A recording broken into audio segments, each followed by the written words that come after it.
good? Yeah. Yeah, how you feeling? Warm.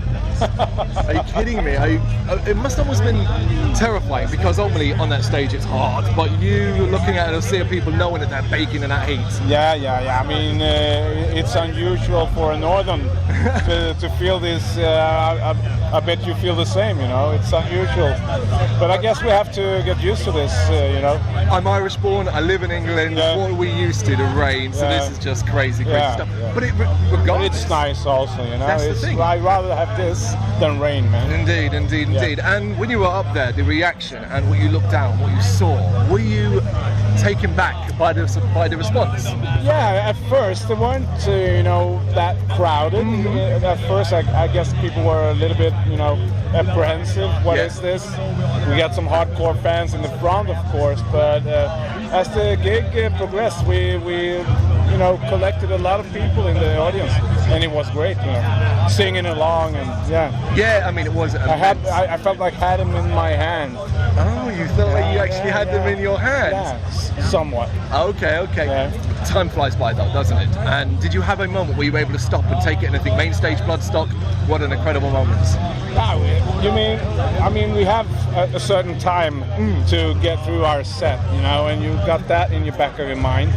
And so I have to, you know, pull back my talking and, you know, to try to get through the songs, you know, as we prepared, you know. So, but it was great. You feel satisfied? I have to say, yeah. I mean, first time in the UK, so great for us. And how's Bloodstock treated you? Have they been treating you well?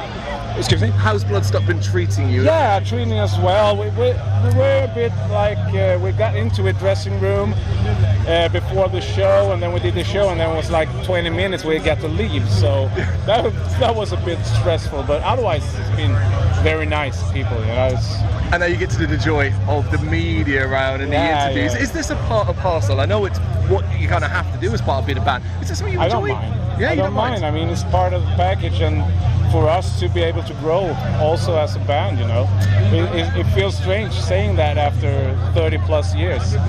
But still, you know, it's important if we want to. We have signed a new three record deal with Metal Blade, so the fourth album is coming out next year sometime. So it's important, you know, to build a you know, following.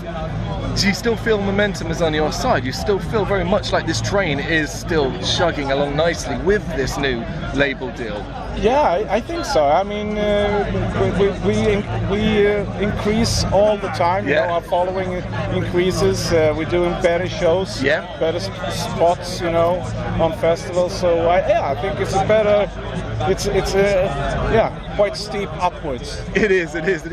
What's for you though has been, at least in the last few years, COVID aside, been the stumbling block, the thing that even maybe that's kind of stopping Sorcerer from pushing on? Has there been anything, or has it just felt like it's been a consistent ride for you? We had an album recorded when the pandemic happened, you know. And we decided, we got asked from the record label, do you want to release it? And we said yes immediately, because we didn't know when the pandemic was going to get over, you know.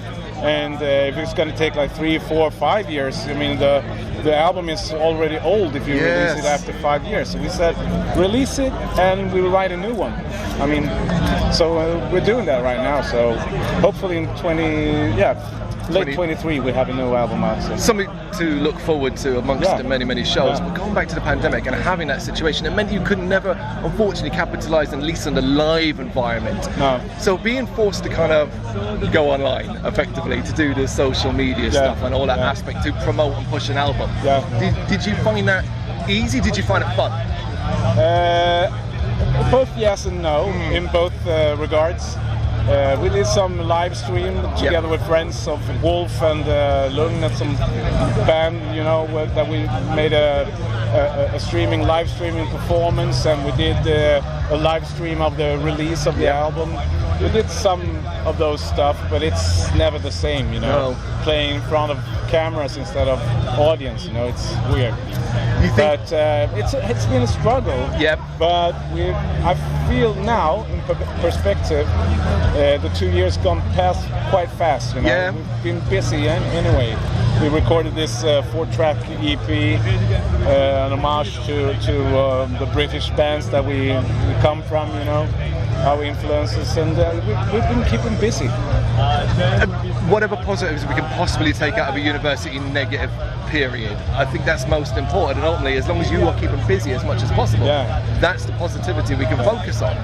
Yeah, I mean, we would never stop doing something, you know. Maybe we take a break. We took a break now in July because we've been playing a lot of festivals in the end of the last year and up till July, and now we're doing this, and then we're focusing on the new album. So no, I mean, we're not like a 6-week touring band either, so it suits us fine. So you feel like you're in a very comfortable position in exactly how you process and work your way towards what you want to do. Yeah, we own our own shit, you know, we do what we like, and we present it to the record label, and if they like it, they will release it, you know. But I'm confident, you know, that we will progress, and we will do these 3 more albums coming in the future, and we're on a roll. What is it? Such a long story, Chris. Such an incredible fan base. What is it from your perspective that connects the fans and Sorcerer so much? That means they have stayed consistent and in love with you throughout all this time. Actually, when we reunited, we've been dormant for like 25 years.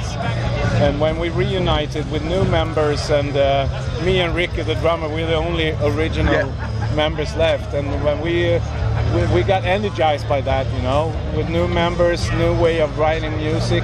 I didn't want to go back to writing the stuff we did in the 80s. I wanted to do something else, you know.